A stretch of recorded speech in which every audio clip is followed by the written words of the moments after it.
Ala alihi wa sahbihi wa man tabi'ahum bi ihsanin ila yaumil qiyamah. Ya ayyuhalladzina amanu taqullaha haqqa tuqatih wa la tamutunna illa wa antum muslimun wa ba'd. Alhamdulillah, rahmati Allah. Kita memuji Allah. Kita bersyukur kepadanya. Kita juga meminta pertolongan kepadanya. Kita berlindung pada Allah dari amalan-amalan kita yang melampaui batas. Kita juga berlindung pada Allah dari perbuatan-perbuatan yang tidak diridhoinya. Salawat dan salam semoga tercurahkan kepada Nabi kita Muhammad SAW, juga kepada keluarganya, sahabat-sahabatnya, dan semua umatnya hingga akhir zaman. Amin. Sebelum kita lanjut, kita bermohon pada Allah, semoga Allah memberikan kepada kita sekalian ilmu yang bermanfaat, rezeki yang baik, dan amal yang diterima. Bismillahirrahmanirrahim. Allahumma inna nas'aluka ilman nafi'a wa rizqan thayyiban wa amalan mutaqabbala. Allahumma anfa'na bima 'allamtana wa 'allimna ma yanfa'una warzuqna ilman yanfa'una. Allahumma inna na'udzubika min ilmin la yanfa' wa min qalbin la yakhsha' wa min nafsin la tasba' wa min da'watin la yustajab laha. Rabbana atina fid dunya hasanah wa fil akhirati hasanah wa qina adzabannar. Wa sallallahu ala Muhammadin wa ala alihi wa sahbihi wasallam. Alhamdulillahi rabbil alamin. Dirahmati Allah, pagi hari ini kita akan melanjutkan pembahasan di surah Ali Imran, yang kali ini kita akan membahas dari ayat yang ke 137.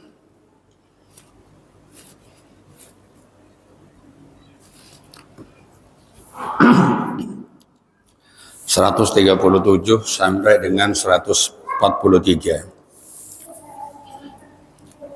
Kalau melihat jumlah ayatnya agak banyak sih, tapi pembahasannya agak terlalu panjang.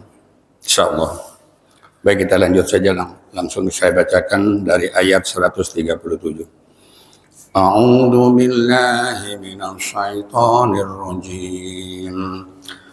Qad khalat min qablikum sunan fasiru fil ardi fanzuru kaifa kana akibatul mukadzibin. Hada bayanun linnasi wa hudan wa mau'izatun lil muttaqin.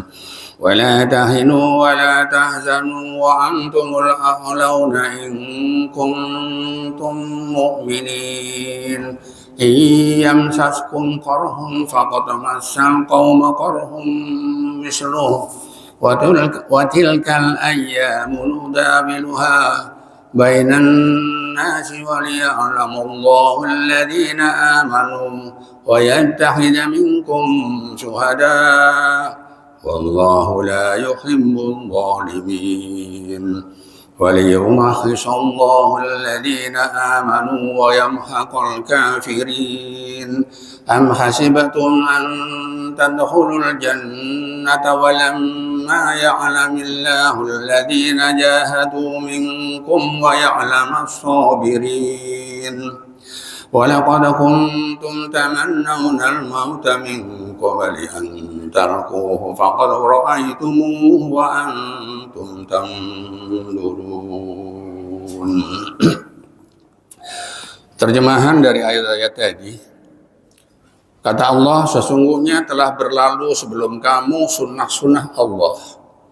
Karena itu berjalanlah kamu di muka bumi dan perhatikanlah bagaimana akibat orang-orang yang mendustakan ayat-ayat kami. Ini merupakan penjelasan bagi seluruh manusia, petunjuk, pelajaran bagi orang-orang yang bertakwa.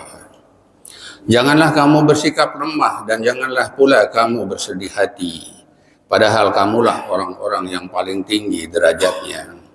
Dan jika kamu orang-orang yang beriman, jika kamu mendapat luka, maka sesungguhnya kaum kafir pun mendapat luka yang serupa. Dan masa kejayaan dan kehancuran itu kami pergilirkan di antara manusia. Dan supaya Allah membedakan orang-orang yang beriman dan supaya sebagian kamu menjadikannya gugur sebagai syuhada. Dijadikannya gugur sebagai syuhada. Allah tidak menyukai orang-orang yang zalim, dan agar Allah membersihkan orang-orang beriman dari dosa-dosa mereka dan membinasakan orang-orang yang kafir. Apakah kamu mengira bahwa kamu akan masuk surga, padahal belum nyata bagi Allah orang-orang yang berjihad di antaramu, orang-orang yang berjihad, dan belum nyata orang-orang yang sabar. Sesungguhnya kamu mengharapkan mati syahid sebelum kamu menghadapinya. Sungguh kamu telah melihatnya dan kamu menyaksikannya. Dari beberapa ayat ini jemaah rahmati Allah, kita awali penafsiran Al-Imam Ibnu Katsir dari ayat 137. Ketika Allah Subhanahu wa taala menyatakan dalam firman-Nya yang diterjemahkan, sesungguhnya telah berlalu sebelum kamu sunnah-sunnah Allah. Kata beliau, sunnah-sunnah yang dimaksud adalah peristiwa-peristiwa, kejadian-kejadian yang telah lalu, yang dialami oleh umat-umat terdahulu. Maka kata Allah, karena itu berjalanlah kamu di muka bumi dan perhatikanlah bagaimana akibat orang-orang yang mendustakan ayat-ayat kami. Inilah salah satu ayat yang Allah menjelaskan kepada kita sekalian jemaah rahmati Allah. Dahulu, sebelum Rasulullah SAW diutus, zaman-zaman para nabi terdahulu, sejak zaman Nabi Adam sampai dengan zaman Nabi Isa alaihissalam, banyak sekali terjadi peristiwa-peristiwa besar. Penyebabnya apa? Penyebabnya adalah orang-orang yang ingkar terhadap syariat-syariat Allah. Nabi Nuh memerintahkan kepada umatnya, wahai umatku, sembahlah Allah, jangan kamu menserikatkannya. Mereka menolaknya. Lalu ketika Nabi berikutnya diperintah lagi Nabi Hud, mereka lagi menolaknya. Nabi Soleh, mereka tolak semuanya. Mereka beranggapan, jemaah rahmati Allah, bahwa menyembah Allah itu sesuatu yang merugikan bagi mereka. Maka ketika kita ingat satu peristiwa di zaman Rasulullah SAW, ketika Rasulullah SAW memerintahkan kepada orang-orang kafir Quraisy untuk hanya menyembah Allah, jangan mensekutukannya, apa jawaban mereka? Lalu bagaimana dengan Tuhan-Tuhan kita yang lain ini? Mau diapakan mereka ini? Artinya mereka itu mau menyembah Allah, tapi dia juga masih mau menyembah taghut. Maka nanti kita sampaikan salah satu firman Allah di surah An-Nahl ayat 36. Surah 16 ayat 36. Allah gambarkan di dalam ayat ini satu perintah dari Allah Subhanahu wa taala. Kata Allah apa? A'udzubillahi minasyaitonir rajim. Wa laqad ba'atsna fi kulli ummatin rasulan an i'budullaha wajtanibut taghut. Faminhum man hadallahu wa minhum man haqqat 'alaihi dhalalah. Fasiru fil ardi fanzuru kaifa kana 'aqibatul mukadzibin. Dan sesungguhnya kami telah mengutus rasul-rasul pada setiap umat untuk menyeru sembahlah Allah saja dan jauhilah taghut. Apa taghut itu? Penafsiran para ulama berkaitan dengan taghut ini beragam di Allah. Bahkan ulama sekarang, zaman sekarang memasukkan taghut itu kedudukan, harta, pangkat, jabatan, itu bagian dari taghut. Apabila mereka itu lebih berat kepada taghutnya, maka hati-hati, mereka telah melakukan kesyirikan tanpa mereka sadari. Kalau umat-umat terdahulu, mereka taghut itu bisa berupa patung, bisa berupa berhala, bisa berupa apa saja yang mereka sembah. Ada mereka menyembah tumbuhan, tanaman-tanaman, ada mereka menyembah pepohonan, ada yang mereka menyembah malaikat, ada mereka menyembah orang-orang alim, ulama, mereka sembah. Itulah taghut. Kata Allah apa?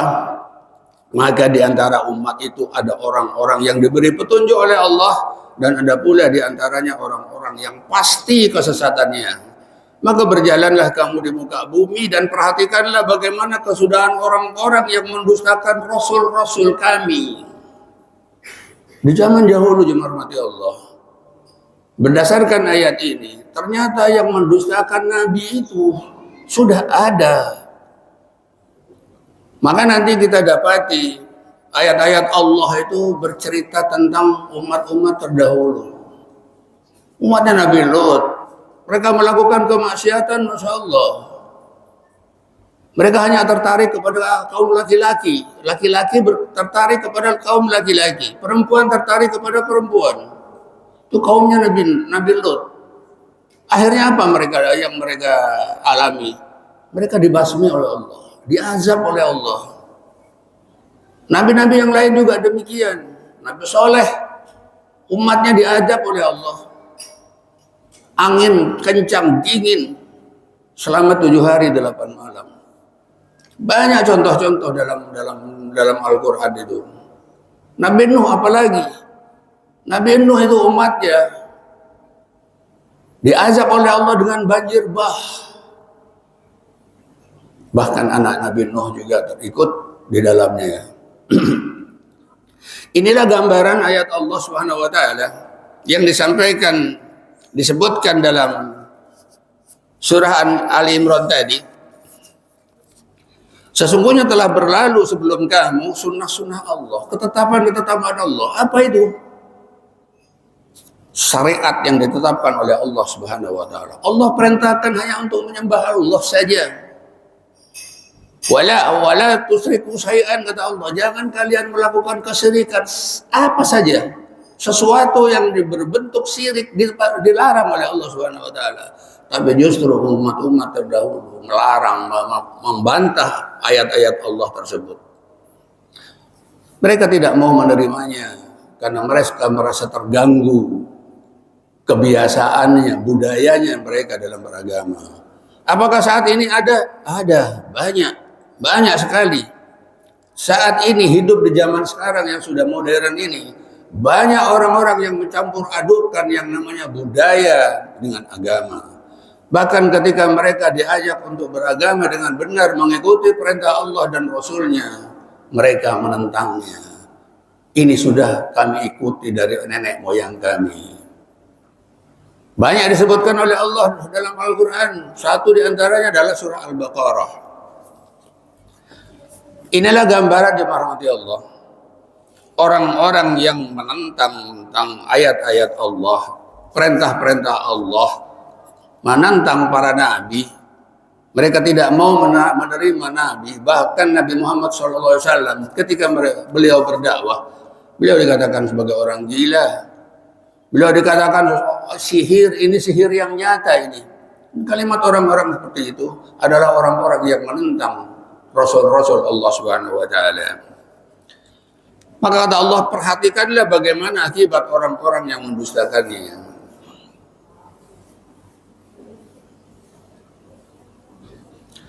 Orang-orang yang mendustakan ayat-ayat Allah, Rasul-Rasul Allah, diazab oleh Allah. Lalu kalau sekarang di zaman Rasulullah SAW sampai nanti akhir zaman,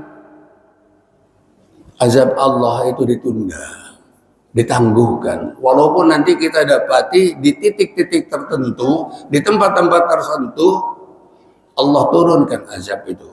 Kita teringat peristiwa Aceh, tsunami di Aceh, di Palu, atau dimanapun di Indonesia ini terjadi azab-azab setempat lokal, itu azab-azab Allah diturunkan karena memang masyarakatnya sudah keterlaluan. Jemaah rahmati Allah, maka kita beruntung, jemaah rahmati Allah.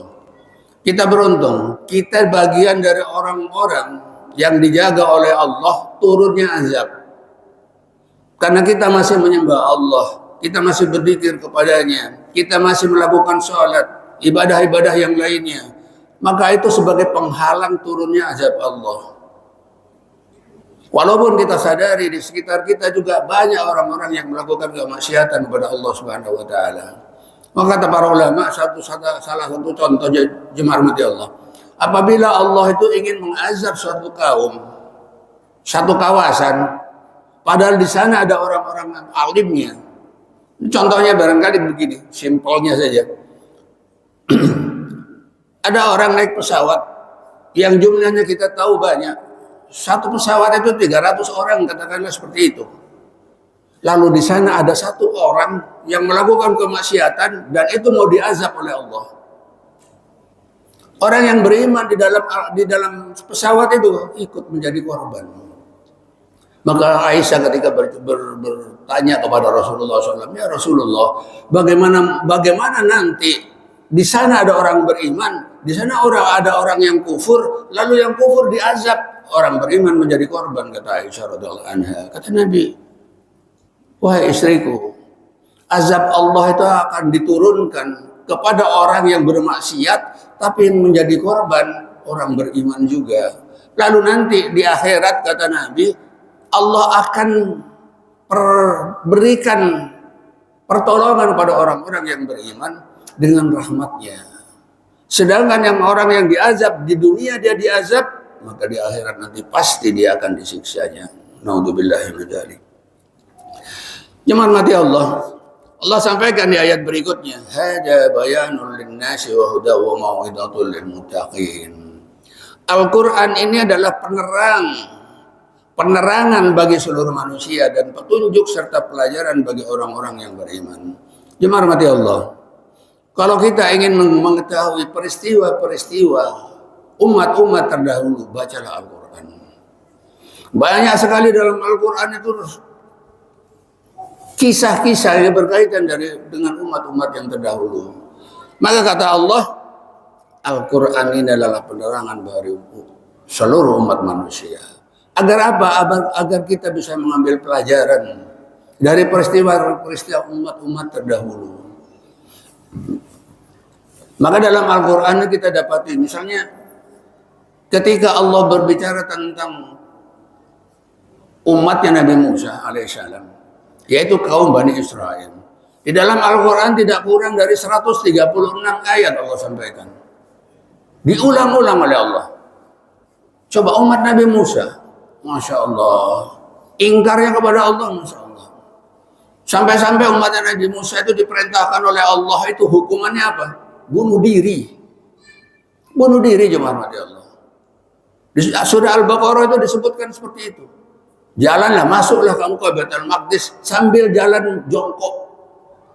Jalan jongkok. Mereka lakukan apa? Mereka jalan ngesot. Jalan ngesot sambil mundur lagi. Lalu diazab oleh Allah. Lalu ada perintah lagi dari Allah Subhanahu wa taala kepada umatnya Nabi Musa. Jangan turun kamu ke laut di hari Sabtu. Hari Sabat. Karena hari rayanya umat Nabi Musa itu hari Sabtu. Yahudi itu apa? Liburannya itu setiap hari Sabtu. Maka kata Nabi,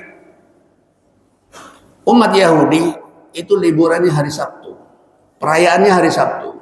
Umat Nasara itu hari Ahad. Umat Islam, umatku hari Jumat.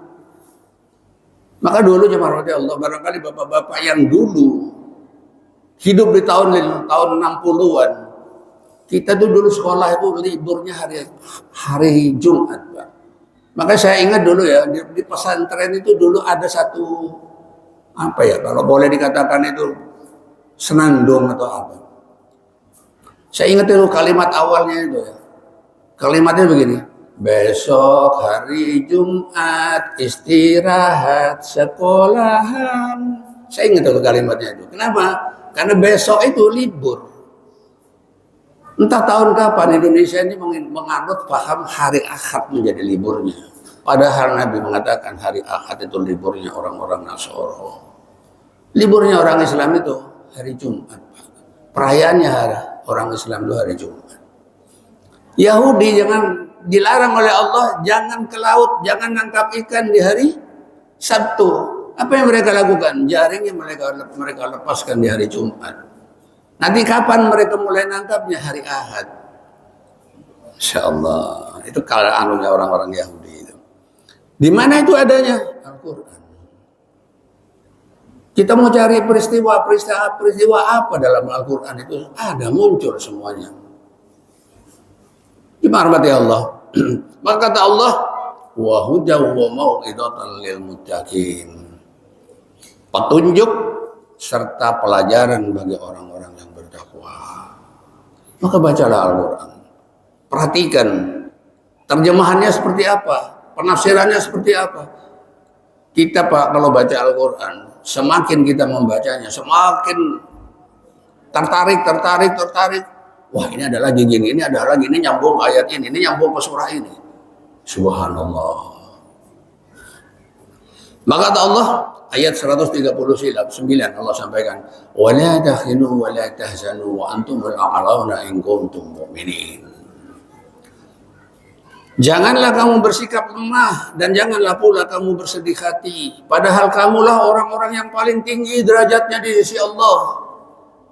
Jika kamu orang-orang yang beriman. Ini merupakan ayat, kata Imam Ibnu Katsir, ini merupakan ayat pemberitahuan dari Allah. Orang-orang yang beriman itu tidak perlu takut, tidak perlu lemah, tidak perlu khawatir. Maka nanti kita dapati ayat yang lain mirip dengan ayat ini. Berkaitan dengan orang-orang yang dia khawatir setelah kematiannya, bagaimana keluarganya, bagaimana hartanya. Di surah saya lupa, ayat 30 saya ingat itu disebutkan seperti itu. Wala tahinu wala tahzanu wa antumul a'la in kuntum shadiqin. Jangan takut kamu, jangan ragu. Jangan khawatir, dijaga oleh Allah keluargamu, dijaga oleh Allah hartamu. Udah, waktunya kamu mati saja. Siap saja dengan kematiannya. Subhanallah.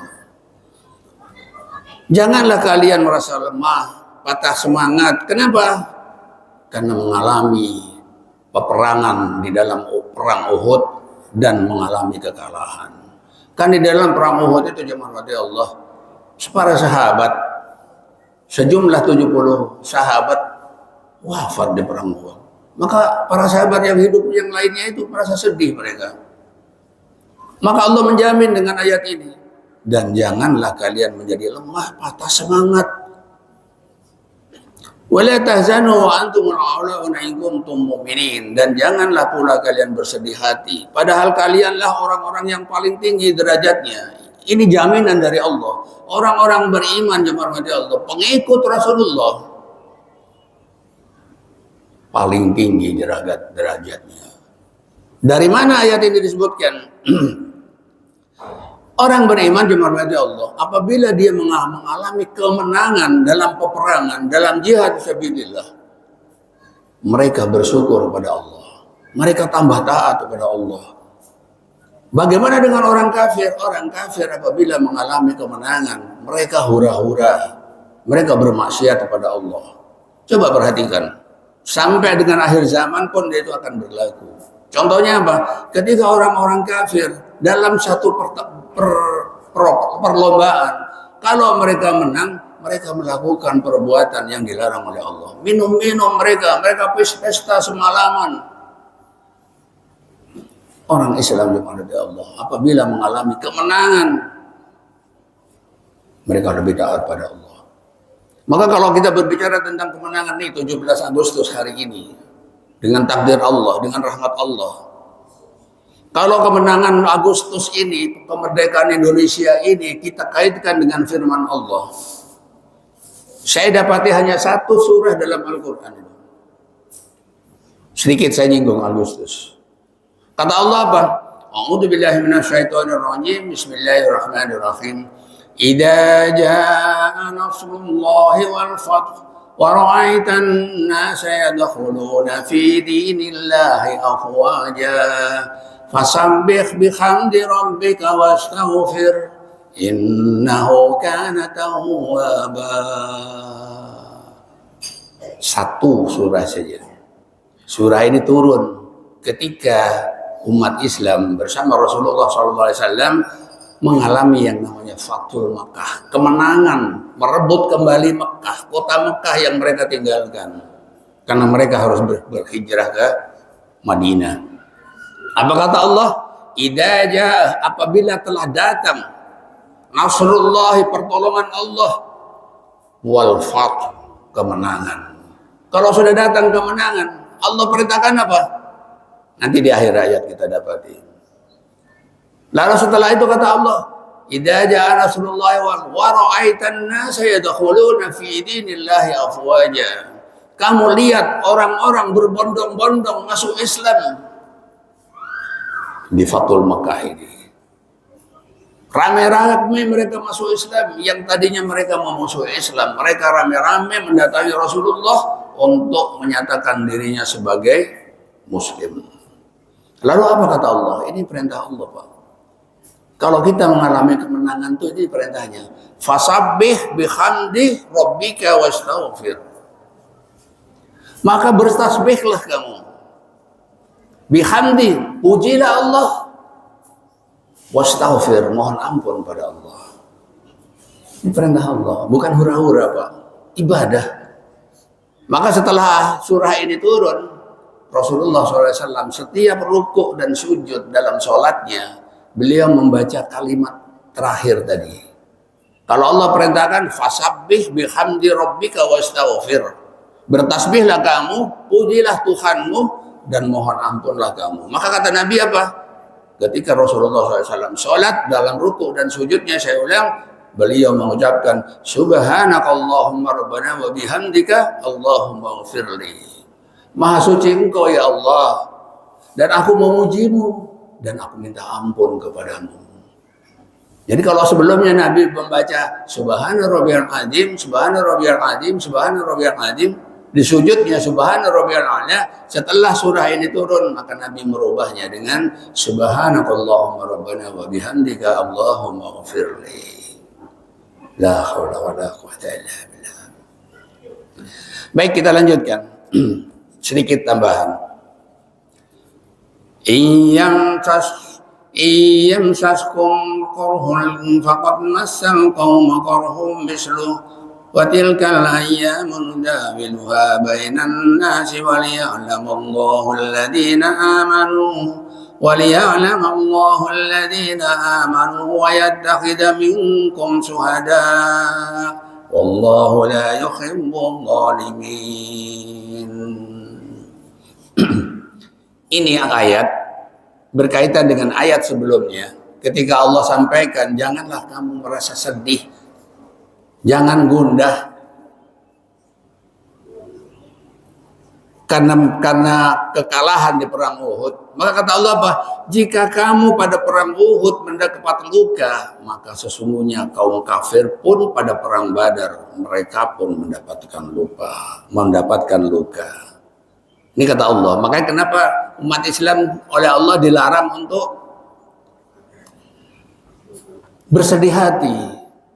Karena apa yang dialami kali ini dengan kekalahan perang Uhud itu sudah terbalas. Karena kekalahan di perang Badar bagi orang kafir itu lebih menyakitkan, jemaah mati Allah. Maka kata Allah, jika kamu pada perang Uhud mendapat luka, kalah, maka sesungguhnya kaum kafir pun pada perang Badar mendapatkan luka yang serupa. Itu kata Allah. Maka kata Allah apa? Dan masa kejayaan dan kehancuran itu kami pergilirkan di antara manusia agar mereka mendapat pelajaran. Menang kalah itu bergantian. Apalagi ini berkaitan dengan agama. Walaupun nanti kita dapati di ayat yang lain, di surah yang lain Allah sampaikan tentang kemenangan beruntun yang dialami oleh umat Islam. Bahkan sampai dengan wafatnya Nabi, umat Islam masih mengalami kemenangan-kemenangan yang dipimpin oleh sahabat-sahabat pilihan Abu Bakar, Umar, dan Utsman. Maka kata Allah apa? Dan agar Allah membedakan orang-orang yang beriman dengan orang-orang kafir, dan agar sebagian kamu dijadikannya gugur sebagai syuhada, dan Allah tidak menyukai orang-orang yang zalim. Nih pemaparan dari alim Ibnu Katsir, beliau mengatakan begini, apabila kalian mengalami luka dan sejumlah orang yang kalian sayangi ada yang gugur dalam perang Uhud, Maka sesungguhnya musuh-musuh kalian pun pernah mengalami hal yang sama, kata Imam Ibnu Katsir. Yaitu ada yang terbunuh, ada yang terluka dalam perang sebelumnya, yaitu perang Badar. Wa tilkal ayyamu nudawiluha bainan nas, dan masa-masa itu kami pergilirkan di antara manusia. Maksudnya apa? Kami pergilirkan kemenangan itu. Sekali ini engkau yang menang, besok engkau yang kalah. Nanti berikutnya engkau menang lagi, berikutnya orang kafir kalah. Dan itu seterusnya. Dan itu akan berjalan jemaah Allah sampai nanti hari kiamat. Orang akan mengalami kemenangan, akan mengalami futur, akan mengalami kekalahan. Itu akan berjalan terus. Maka kalau kita itu mengalami suatu ketika rezeki kita turun, sudah itu pengaturan Allah. Tetaplah bertawakal pada Allah, tetaplah berusaha. Mungkin usaha kita pada saat ini, nih lagi menurun ini, merosot pendapatan kita. Itu sudah pengaturan Allah seperti itu. Nggak mungkin kita tuh selalu di atas terus. Sekali waktu akan turun. Akan mengalami yang namanya jenuh. Saya dulu jemaah Allah, waktu saya kerja. Ketika saya kerja itu baru sekitar 10 tahun. Masih asik-asiknya nih kesana kemari dengan belayar ke daerah-daerah di Indonesia ini.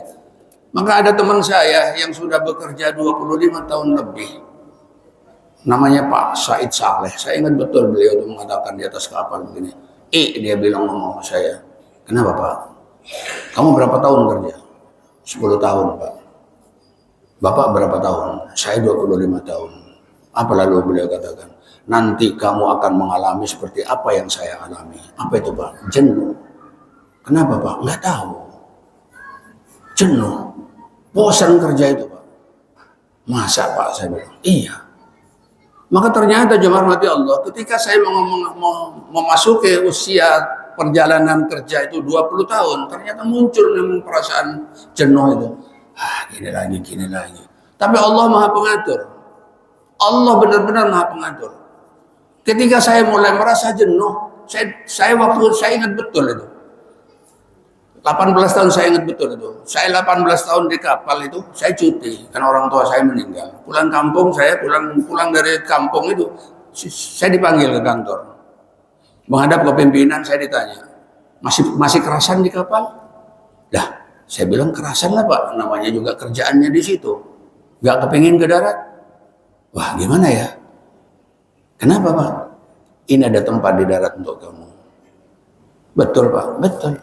Kasih waktu saya 2 hari Pak, saya bicara dengan istri saya. Allah mengaturnya Pak. Begitu muncul perasaan jenuh dalam pikiran kita tentang sesuatu kehidupan ini, maka Allah beri jalan keluarnya. Bagaimana jalan keluarnya? Ditempatkan kita di tempat yang lain, yang suasana yang lain. Itu kalau kehidupan kita dalam lingkup kerja. Kalau dalam lingkup dakwah, dalam lingkup jihad, subhanallah. Allah akan bergantikan suatu ketika. Gini-gini aja ya. Maka kita itu perlu penyegaran. Bagaimana penyegarannya? Tingkatkan amal soleh kita. Nanti Allah akan yang mengaturnya. Allah Maha Pengatur. Subhanallah. Ngapain saya jauh-jauh dari Madura datang ke sini? Kalau bukan pengaturan Allah. Hanya saja Allah tidak menyampaikan misalnya kepada saya langsung, Syafi'i, nanti rezekimu di balik papan, jodohmu di balik papan, semua diaturnya oleh Allah. Wallahu alam nanti kematiannya di mana, hanya Allah yang tahu. Tapi yakinlah, Allah Maha Pengatur. Maka di dalam ayat ini kata Allah apa? Kami pergilirkan kemenangan bagi musuh kalian atas kalian dalam sekali waktu, sekalipun pada akhirnya akibat yang terpuji bagi kalian adalah kemenangan. Kemenangan yang selama-lamanya. Apa itu? Kemenangan yang paling utama, husnul khotimah. Kemenangan Pak. Jaga kemenangan itu sampai dengan di titik darah penghabisan kata orang. Sampai napas terakhir, husnul khotimah. Maka supaya kita mendapatkan nilai husnul khotimah, minta pada Allah. Allah Maha Pemurah, rahmati Allah. Waliya'lamallahu alladziina amanu, kata Allah, supaya Allah membedakan orang-orang beriman dan orang-orang kafir. Padahal nanti kita dapatnya dalam misalnya surah Al-Hasyr itu Allah sampaikan tidak sama jemaah Allah. Orang beriman dan orang kafir tidak sama. Tidak sama penghuni neraka dengan penghuni surga. Penghuni surga itulah penghuni orang-orang yang beruntung kata Allah. Maka ketika Allah berputarnya kehidupan ini itu semua dalam pengaturan Allah. Apalagi kalau itu berkaitan dengan jihad fisabilillah. Ada yang gugur menjadi siapa? Menjadi apa mereka? Menjadi syuhada bagi orang-orang beriman. Orang kafir azab, Pak. Kalau orang beriman itu begitu menang, Masya Allah, syukur mereka kepada Allah. Gugur syuhada mereka. Wal yawma yakhlissallahu alladziina aamanu wa yamhaqul kafirin, kata Allah. Dan agar Allah membersihkan orang-orang yang beriman dari dosa-dosa mereka dan membinasakan orang-orang kafir. Ini penjelasan dari Allah Subhanahu wa taala disampaikan oleh Al-Imam Ibnu Katsir. Beliau mengatakan, orang beriman apabila mereka gugur dalam peperangan, dalam jihad, itu orang-orang yang mendapatkan ampunan dari Allah Subhanahu wa taala. Sedangkan bagi orang-orang kafir, mereka diazab oleh Allah Subhanahu wa taala. Naudzubillah. Maka ayatnya wa yamhaqul kafirin, membinasakan orang-orang kafir. Ayat 142 Allah Subhanahu wa taala menyampaikan, am hasibatum an tadkhulul jannata wa lamma ya'lamillahu alladziina jahadu minkum wa ya'lamas sabirin. Ini ayat ini Pak di surah Al-Baqarah ada, nanti kita dapati lagi di surah Az-Zumar, kita dapati mirip ayatnya ini. Apa artinya? Apakah kamu mengira bahwa kamu akan masuk surga padahal belum nyata bagi Allah orang-orang yang berjihad di antaramu dan belum nyata orang-orang yang sabar. Jihad, sabar. Jihadnya kita kapan? Sholat. Sabarnya kita semua segi kehidupan kita harus sabar, terutama ibadah pada Allah. Kata Allah, apakah kamu mengira bahwa kamu akan masuk surga padahal belum nyata bagi Allah orang-orang berjihad di antara kamu dan belum nyata orang-orang yang sabar. Yakni kata Imam Ibnu Katsir, apakah kalian mengira bahwa kalian akan masuk surga sedangkan kalian belum mendapat ujian sebagaimana ujian orang-orang terdahulu dan keadaan-keadaan yang susah. Jemaah Allah, Rasulullah SAW pernah bercerita kepada sahabatnya, wahai sahabatku, orang-orang terdahulu itu menerima ujian dari Allah itu nggak kurang-kurang. Ada umat terdahulu itu kata Nabi, dulu diuji mereka itu karena keimanannya. Mereka itu dibelah badannya dari kepala sampai ke selangkangan itu bagi dua. Ada lagi kata Nabi, umat terdahulu itu ada yang digaruk dengan sisir besi sehingga dagingnya terkelupas dari badannya, dari tulangnya terkelupas. Kata Nabi apa? Hanya karena mereka mempertahankan keimanan pada Allah Subhanahu wa taala. Disiksa mereka. Siapa yang nyiksa? Orang-orang kafir. Sabar enggak mereka? Sabar. Mereka tetap sabar.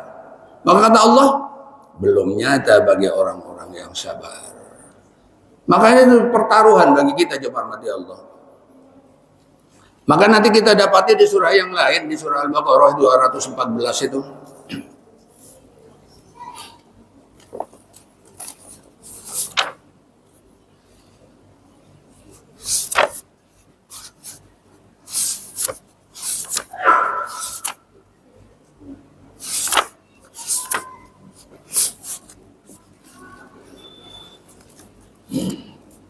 Am hasibatum an tadkhulul jannata wa lamma ya'tikum masalul ladzina khalau min qablikum ila akhir ayat. Kata Allah apa nih? Apakah kamu mengira bahwa kamu akan masuk surga padahal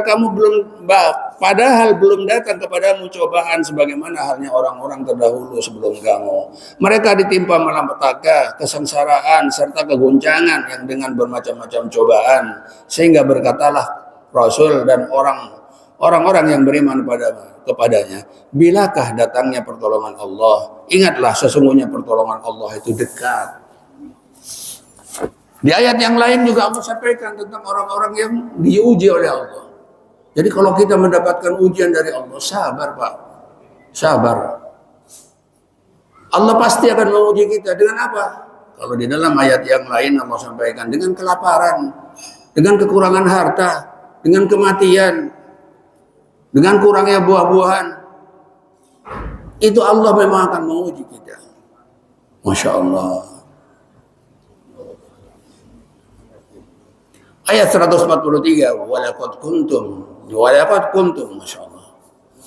Walaqad kuntum tamannawna al-mauta min qabli an talqaw faqad ra'aitumuhu wa antum tanzurun. Sesungguhnya kamu mengharapkan mati syahid sebelum kamu menghadapinya. Sekarang sungguh kamu telah melihatnya dan kamu menyaksikannya. Ayat ini jamaah mati Allah berkaitan dengan orang-orang yang dia berangan-angan di zaman Rasulullah. Para sahabat ketika mereka tahu bahwa Allah menjanjikan bagi orang-orang yang mati syahid itu surga, maka mereka berkeinginan untuk perang. Nggak tahu kalau kita bagaimana ya. Kalau zaman Nabi itu Rasulullah SAW, apabila dalam peperangan kalian bisa membunuh si fulan itu, surga. Maka ada seorang sahabat, dia bertanya pada Rasulullah, padahal dia sedang makan kurma ini. Kurma masih di tangan, baru 1 biji dia makan, tinggal 2 biji, karena dia pegang 3 dia. 2 biji belum dimakan, dia baru makan 1, dengar dari Nabi. Barang siapa yang membunuh si fulan itu, orang kafir, surga, kata Nabi. Maka orang ini langsung berbangkit. Ya Rasulullah, apa ya Rasulullah? Surga? Iya, surga. Apabila kalian bisa membunuh orang itu. Maka orang ini langsung buang itu kurma. Dia lemparkan kurma itu kepada temannya, lalu dia hulus pedangnya. Dia lari maju mendekati orang itu. Karena orang itu telah membunuh berapa sahabat.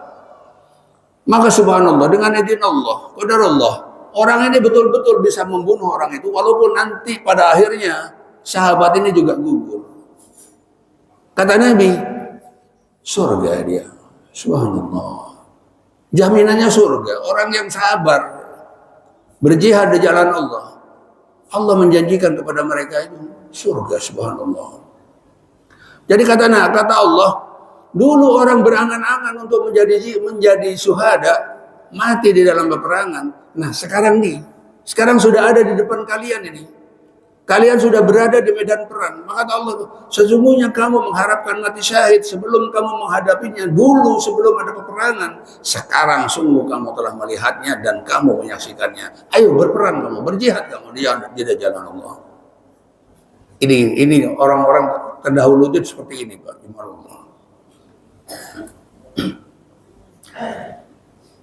Maka dari beberapa ayat ini jemaah Allah, ayat-ayat yang kita pelajari, yang kita bahas pagi hari ini di surah Ali Imran, tentu banyak hikmah yang kita bisa dapatkan. Saya pagi hari ini hanya ingin menyarankan kepada kita sekalian, bacalah sejarah-sejarah dalam Al-Quran itu. Dari awal, dari surah Al-Baqarah, nanti kita dapati, Masya Allah, Nabi dihina. Nabi Musa itu ya hormati Allah, ketika mengajak umatnya untuk taat pada Allah, untuk melaksanakan perintah Allah. Apa perintahnya? Menyembelih sapi betina. Maka surahnya bernama surah Al-Baqarah.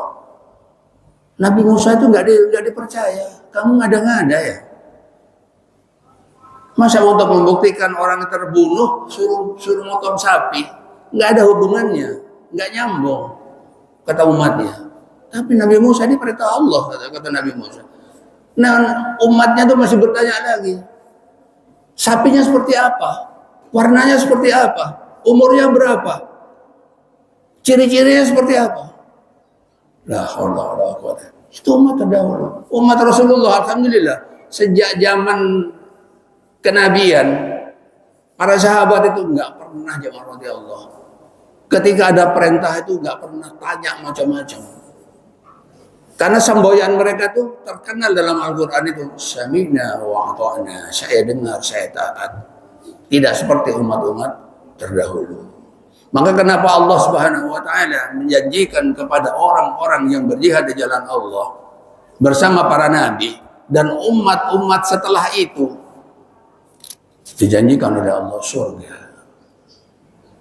Terakhir sebelum saya tutup jemaah di Allah, malaikat Jibril berbicara tentang surga yang disiapkan oleh Allah kepada umat Rasulullah, dan dia melakukan sholat.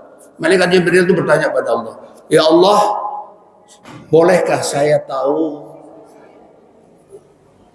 tempatnya umat Muhammad yang dia sholat, surganya seperti apa?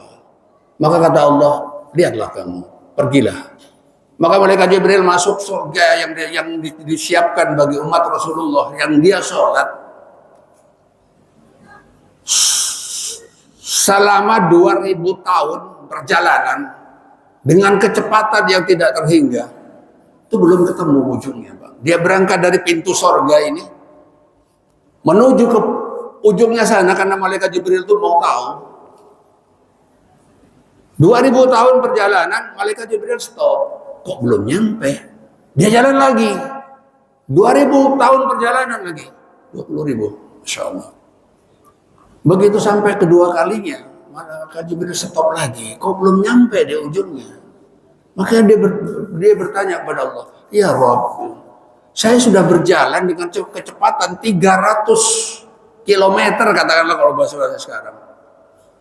Perjalanan 20.000 tahun, saya belum ketemu ujungnya surga yang disiapkan oleh engkau untuk umat Muhammad yang sholat itu belum ketemu.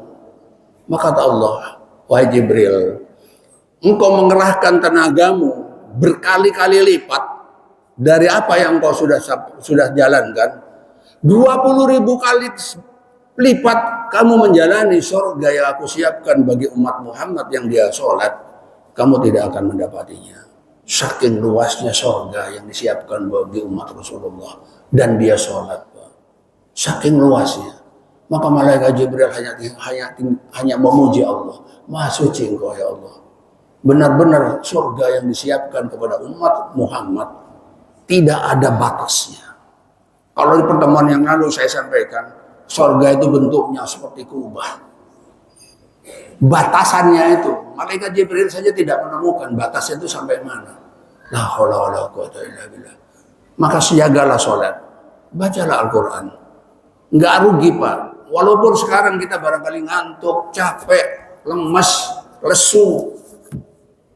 Apalagi kalau misalnya enak-enaknya tidur, bangun malam, ngantuk-ngantuk, sholat, paksakan. Karena nanti di akhirat Allah akan balas dengan balasan yang tak terhingga. Mohon maaf, kurang lebihnya mohon maaf sekali lagi. Kalau benar itu pasti datangnya dari Allah. Kalau salah tentu dari saya pribadi terkait dengan keilmuan saya dan campur tangan setan. Dan kita tutup dengan doa kifaratul majlis. Subhanakallahumma rabbana wa bihamdik, asyhadu an la ilaha illa anta, astaghfiruka wa atubu ilaik. Assalamualaikum warahmatullahi wabarakatuh.